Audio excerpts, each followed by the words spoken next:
Je vais commencer ma recette ici en utilisant 3 bananes bien mûres coupées en dés. J'ai déjà mis ici 2 cuillères à soupe de beurre et je vais faire frire ces bananes jusqu'à ce qu'elles soient dorées.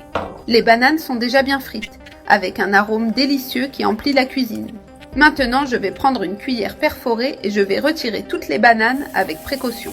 Dans la même poêle, je vais ajouter 200 g de lardon en petits morceaux. Je vais faire frire ce lard pour qu'il devienne bien croustillant et doré. J'ai bien frit le lard, il est parfait et doré. Ensuite, je vais ajouter une bonne quantité de chorizo coupé, très généreusement. Dans la même poêle, je vais bien faire frire ce chorizo pour en extraire toute la saveur. Le chorizo est déjà frit. Je vais ajouter 3 gousses d'ail finement hachées. Je vais aussi ajouter un oignon haché pour plus de goût. Maintenant, je vais faire revenir l'ail et l'oignon avec le chorizo.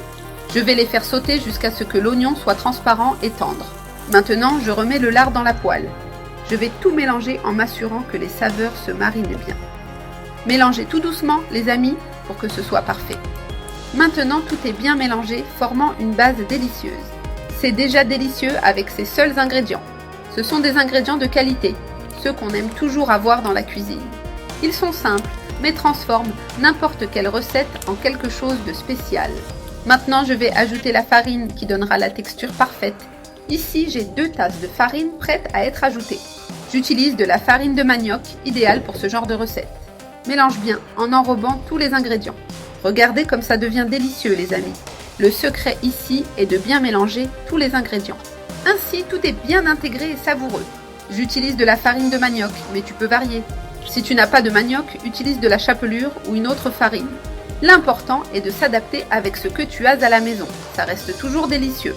Le résultat surprend et ravit tout le monde. Ces ingrédients sont vraiment spectaculaires. Ils ne déçoivent jamais.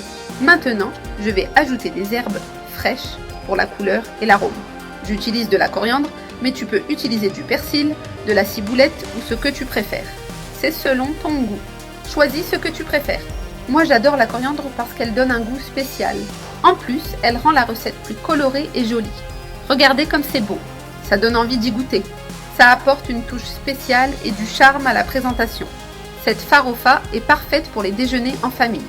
C'est toujours un succès. Maintenant vient l'ingrédient principal, nos bananes frites. J'ajoute les bananes au mélange et je vais bien remuer. Je vais tout mélanger avec précaution pour ne pas casser les bananes. Tu peux aussi utiliser n'importe quel type de banane que tu as chez toi. L'important est de ne pas sauter la banane car elle fait toute la différence. Elle apporte cette douceur merveilleuse qui contraste parfaitement. Elle rend la farofa unique et spéciale. Je mélange très bien en m'assurant que tout soit homogène.